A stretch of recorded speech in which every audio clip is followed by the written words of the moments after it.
يا دان يا دان دانه يا دان يا دان دانه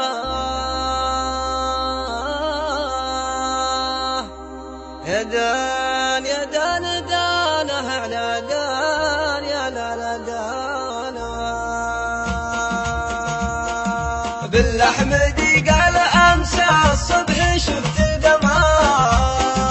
يرقص ويلعب ويلهو عالقوس فوق القمر صدفة رأيته قبالي ومعنت فيه النظر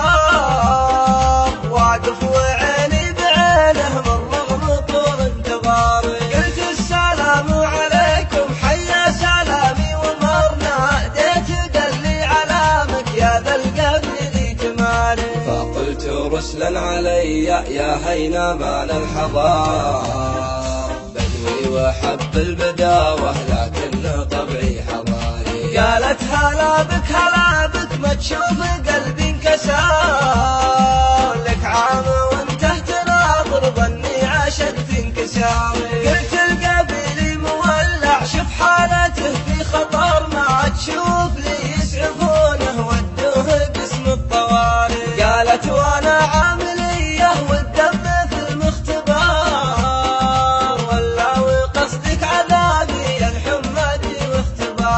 تعال وانا علاجك والطب بالمختصر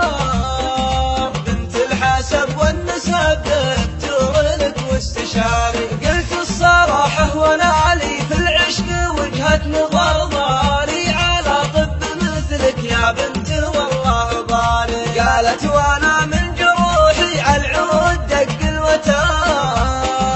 ابكي واغني واسولف في قصرنا للجواري سلطان بويه ويحكم والحكم منه صدار سنين أبد وانت غايب ولا انته بداري قلت الخطا من عيونك ما كان فيها أثر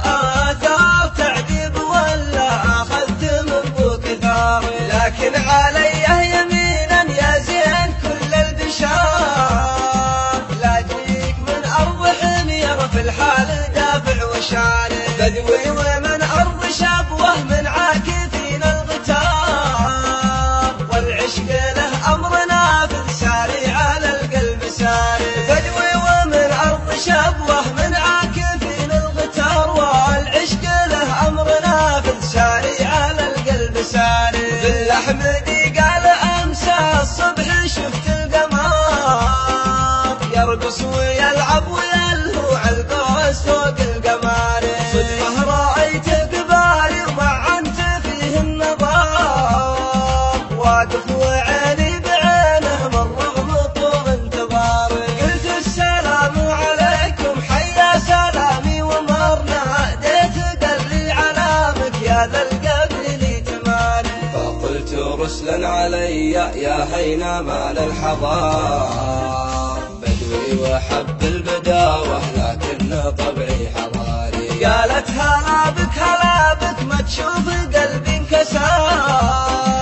لك عام وانت تناظر ظني عشقت انكساري قلت القبيلي مولع شوف حالته في خطر ما تشوف لي يسعفونه ودوه قسم الطواري قالت وانا عامليه والدم في المختبر ولا وقصدك عذابي الحمدي واختباري تعال وانا علاجك والطب بالمختصر بنت الحسب والنسب دكتور لك واستشاري قلت الصراحة وانا لي في العشق وجهة نظر ضاري على طب مثلك يا بنت والله ضاري قالت وانا من جروحي عالعود دق الوتر ابكي واغني واسولف في قصرنا للجواري سلطان بويه ويحكم والحكم منه صدار سنين أبد وانت غايب ولا انته بداري قلت الخطا من عيونك ما كان فيها أثر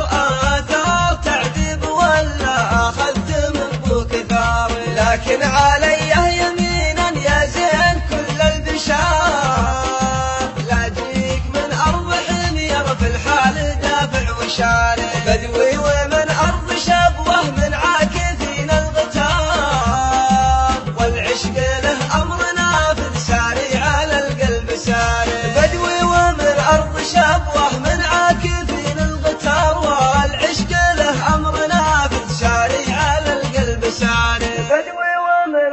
شبوه من عاكفين الغتار، والعشق له أمر نافذ شاري على القلب ساري.